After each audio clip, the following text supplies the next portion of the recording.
Hi everyone, welcome back to my channel. This is my new little baby, and I'm gonna share 10 things about him.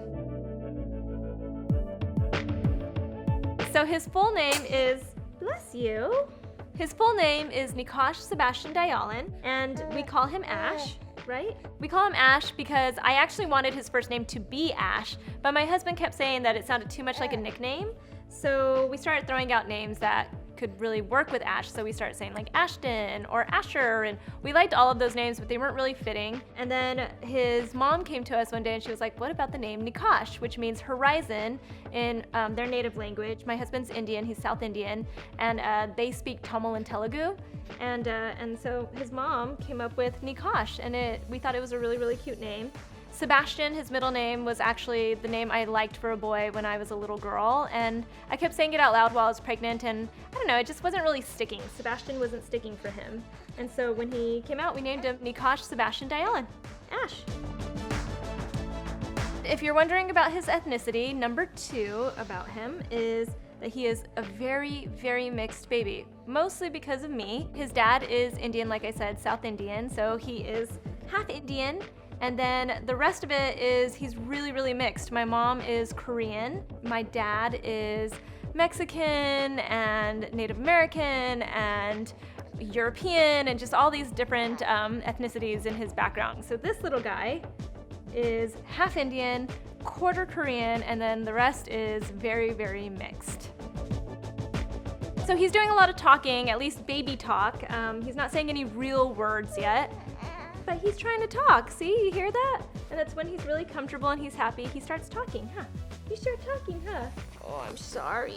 You want to talk to everybody? You want to give everybody a big sound? It kind of lights up our whole life because it's really, really cute. It's especially when he's happy. When he hears music and everything, then he just really lights up and he starts talking and really letting us know how he feels. Bless you, he does really cute sneezes too. I think I wanna marry you. He starts kicking his legs too. I'll get some tights of his legs. He loves music. Some of his favorites are Bruno Mars and Maroon 5. He likes a little bit of Usher. I always wake him up at 7 o'clock in the morning, so I say it's 7 o'clock on the dot. I got my drop top. And his absolute favorite is Baby Love by the Supremes. Huh. And that's his bedtime routine song. We do his little nighttime routine. We do a little sponge bath or an actual bath to it. And he gets really, really into it. He loves it. He starts dancing and stuff, kicking his legs. Okay, number 5 is he has a lot of gas. I know a lot of babies have gas, but I feel like he's just like his daddy. He's been sleeping pretty well for the most part throughout the night, but what wakes him up sometime around 1 o'clock or 2 o'clock in the morning the most is he starts to have gas and he really, really needs to fart. And so he starts to grunt and make a lot of noises, and so we fart him, is what I call it. We kind of pick his little legs up and stuff, and it's actually kind of cute. I don't know why baby farts are so adorable, because when they're adults, it's not the same thing, and I try to tell his dad that. Number 6 is he's been dealing with cradle cap, and I had posted about it on my Instagram a while back, and so many of you gave me really, really great tips. It was starting to get really bad. It was starting to kind of come out over on his forehead, and he has a little bit of it on his eyebrows, but it's gotten so much better thanks to all of your tips. So the first tip that I followed was I used coconut oil and I put it all over his head and I let it sit there for about 10-15 minutes. And then I took this brush that his nanny got for him, Priscilla. We just kind of like brushed it up a little bit after it had been soaking, and so all the like scales kind of got soft, right? You remember that? And then afterwards I washed his hair with this shampoo from Ustela. And again, this was a big recommendation that came on my Instagram. A few of you recommended this, and I've been just using it regularly with him and just brushing his hair. I haven't used the coconut oil ever since then because it just really got a lot of the scales up, and it's been doing so much better. He still has it, and it's been about 2 weeks, but it's looking so much better. And in the morning and at night after I bathe him, I actually use this. It is by Elizabeth Parker Naturals. It's called the Cradle Cap Baby Balm. It's got almond oil, and it has coconut oil, sunflower seed oil, calendula, It's got some really great oils in it that help moisturize all of the areas that have the cradle cap, so this has been really great too. Next up is he is exclusively breastfed now. We kept trying to, supplement a little bit with formula, maybe like a bottle a day or so, just because I did start working right away and I needed to feed him a lot, and I was worried that there wasn't going to be enough milk for him in the refrigerator. So we tried to use formula. We started with Enfamil. I didn't like the way it tasted. It kind of had a little metallic-y taste to it. And then we moved on to this one called Halle from Germany, and it tasted actually really delicious. And P.S. I did test my breast milk and formula.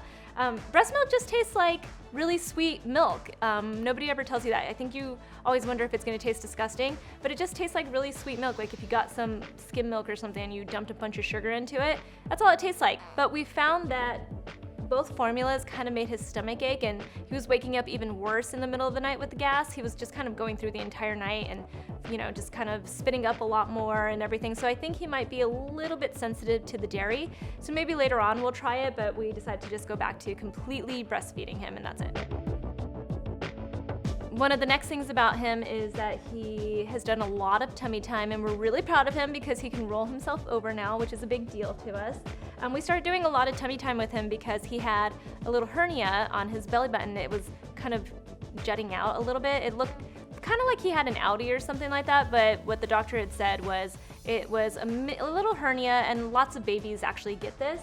So she suggested tummy time to really strengthen all his ab muscles. He's gotten so good at tummy time, and his belly button looks so much better. His sleep schedule is getting so much better. I think the 2-month mark is officially, for me at least, when it started to get a little bit easier to have him. I'm not gonna lie, it was really, really, really rough that first month with him. I was not sleeping at all. My husband wasn't sleeping at all, and we were just kind of trying to figure out what to do since he's our first baby and we've never really handled this before. So now his sleep schedule is getting a lot more predictable, which is really helpful because we know how much sleep we're likely gonna get. From the 9 or 10 mark, that's when we do his little bedtime routine, and then he'll sometimes sleep until 1 or 2 o'clock in the morning, which is like amazing because it means that we get a little stretch of sleep. And then he wakes up from there, he just needs to feed, and he goes back to sleep until about 5 or 6 o'clock in the morning, which has been such a blessing to us. I have never ever known how much of a premium I would put on sleep. It's amazing to be able to sleep. And the last thing is, we absolutely love his morning smiles. They're the best thing. He smiles so much in the morning. We actually look forward to him. My husband gets really upset if I try to go take him to change his diaper too soon or anything like that when he wakes up, because he wakes up and he just is the happiest baby in the world, and it just makes us really, really happy. It makes our day. So that's been the best, is getting little smiles from him, especially in the morning. So those are the 10 things about my baby. I hope you guys get to know him a little bit more. I post a lot of pictures of him in my Instagram story and on my Instagram page @SusanYara. And I ask a lot of advice and everything, and I share some of the things that I've learned too. So follow me there, and thank you so much for watching.